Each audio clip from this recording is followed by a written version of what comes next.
ഉരുൾപൊട്ടലിൽ തകർന്ന മേപ്പാടിയിൽ പ്രധാനമന്ത്രി നരേന്ദ്രമോദി ശനിയാഴ്ച സന്ദർശനം നടത്തും. വയനാട് ഉരുൾപൊട്ടലിനെ ദേശീയ ദുരന്തമായി പ്രഖ്യാപിക്കണമെന്ന് പ്രതിപക്ഷ നേതാവ് രാഹുൽ ഗാന്ധി ലോക്സഭയിൽ ആവശ്യപ്പെട്ടതിന് പിന്നാലെയാണ് പ്രധാനമന്ത്രി എത്തുന്നത്. ശനിയാഴ്ച കണ്ണൂരിൽ വിമാനമിറങ്ങുന്ന മോദി ഹെലികോപ്റ്ററിലാണ് മേപ്പാടി പഞ്ചായത്തിൽ എത്തുകയെന്നാണ് വിവരം.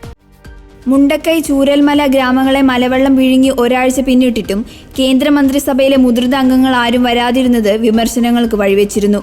കേരളത്തിൽ നിന്നുള്ള കേന്ദ്ര സഹമന്ത്രിമാരായ ജോർജ് കുര്യനും സുരേഷ് ഗോപി മാത്രമാണ് ദുരിതബാധിത മേഖലയിലെത്തിയത്. ഇത്രയും വലിയ ദുരന്തമുണ്ടായിട്ടും പ്രധാനമന്ത്രി എത്താതിരുന്നതിൽ വിമർശനം ഉയരവെയാണ് മോദിയുടെ സന്ദർശനം. മോദിയുടെ വരവിൽ വയനാട് ദുരന്തത്തെ L3 വിഭാഗത്തിൽ ഉൾപ്പെടുത്തുമോ, കൂടുതൽ കേന്ദ്ര സഹായം കിട്ടുമോ എന്നുമെല്ലാമാണ് കേരളം ഉറ്റുനോക്കുന്നത്. ഏറ്റവും തീവ്രതയുള്ള ദുരന്തമെന്ന നിലയിൽ L3 ദുരന്തമായ വയനാട് ഉരുൾപൊട്ടലിനെ പ്രഖ്യാപിക്കണമെന്നാണ് സംസ്ഥാനത്തിന്റെ ആവശ്യം. പ്രധാനമന്ത്രിയുടെ വരവോടെ ഇക്കാര്യത്തിൽ തീരുമാനമുണ്ടാകുമെന്നാണ് പ്രതീക്ഷ. അങ്ങനെയെങ്കിൽ പുനരധിവാസത്തിന് വേണ്ട തുകയുടെ 75% ദേശീയ ദുരന്ത നിവാരണ നിധിയിൽ നിന്ന് കിട്ടും.